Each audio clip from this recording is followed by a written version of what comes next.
Hey gamers, welcome back to another episode. Finally, after 8 long years, we have an announcement from Nintendo of the Nintendo Switch 2. Isn't that crazy? It's been 8 years since this little console right here was released.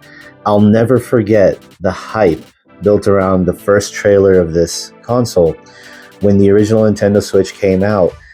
Looking at that trailer and seeing the versatility of this console and that you can remove these little controllers right here, plug this into a dock, play it on your TV, or take it on the go, play it on a bus, a train, a plane. This was an absolute game changer in the industry, and we've seen that over the past 8 years on what it's capable of and what it's been able to do for the industry. The impact that the Nintendo Switch had in handheld gaming and bridging the gap between handheld and console gaming. There were handhelds before that kind of did that. Mainly talking about the PSP here, which is also a classic and also kind of a game changer in its own time. Nothing really did it quite like the Nintendo Switch. The PS Vita did have a stronger remote play with the PS4. When I had my Vita, I tried it and it did not work that well. It was not something that I could do on a normal basis. What this console introduced and the possibilities with it have been absolutely insane, especially in terms of the third-party games that we've been able to see come over here. But I'm going to talk about that in a little bit. We finally have a glimpse at the Nintendo Switch 2. I think it's exactly what it needed to be, just a bigger, better version of this. I think it's the perfect example of if it ain't broke, don't fix it. What we're getting with the new Switch, bigger Joy-Cons. I don't know how much bigger they are, but in the video it almost looks this much bigger. I don't know for sure. The screen is a lot bigger too. Not to put a negative in there, but I think it's disappointing that the screen is going to be an LCD screen. Although technically speaking, Nintendo hasn't dropped any specs yet. But from all the leaks that they had, it seems like it's going to be an LCD screen. I never had the OLED Switch. This is my original Switch that I bought back in the day.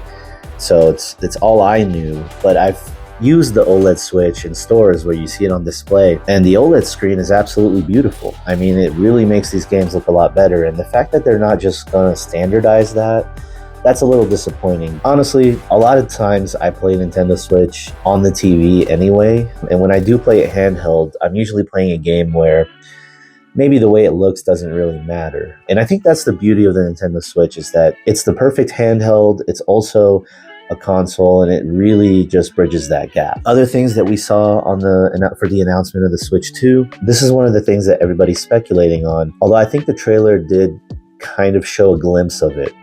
So apparently there's going to be an IR sensor on the Joy-Cons over here. And I think there's even an attachment that you put on there, and you can use it like a mouse on the table like this. So, I mean, that's pretty cool. I think that's something that's I don't know what they're going to do with it. Maybe that's going to be the gimmick, right? Every Nintendo console has a gimmick to it. And maybe that's going to be like the new gimmick, right? That you can use the Joy-Con as a mouse. So I can imagine how that would make playing shooters, like, their own shooter game, Splatoon, which I never really played, to be honest. I never really got into Splatoon. It gained a lot of popularity. A lot of people play it. A lot of people love it.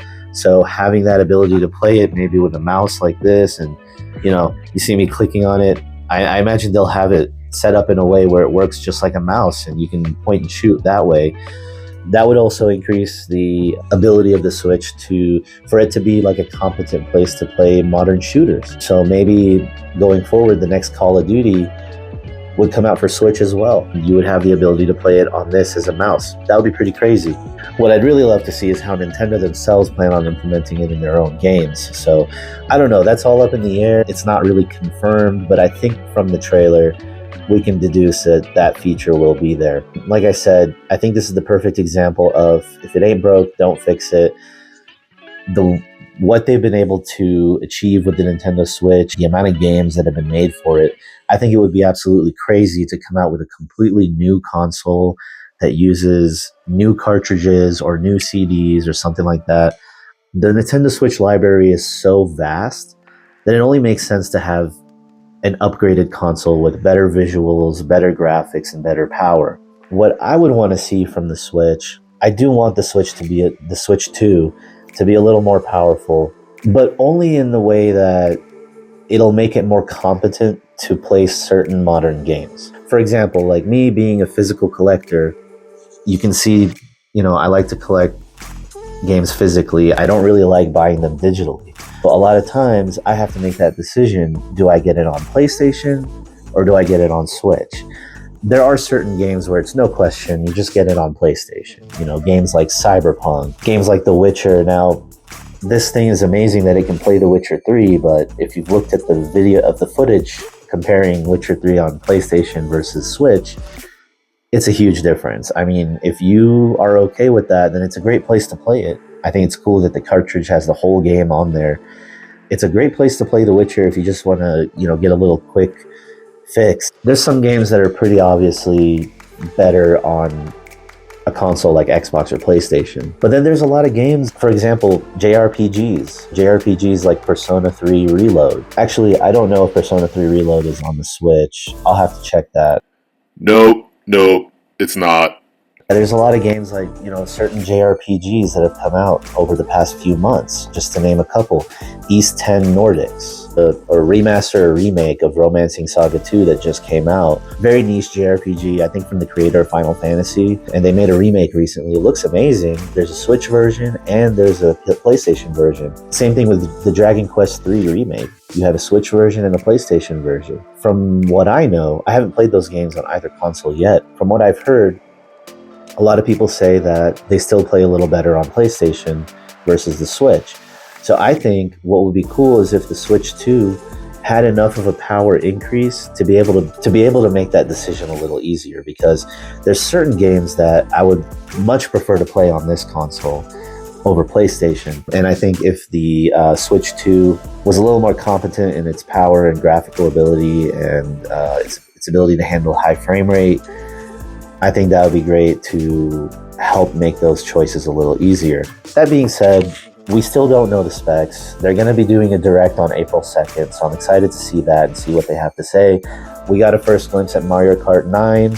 It's been more than 10 years, I think, since we've gotten Mario Kart 8. Remember, Mario Kart 8 was technically a Wii U game, and then they brought it over onto the Switch as a deluxe.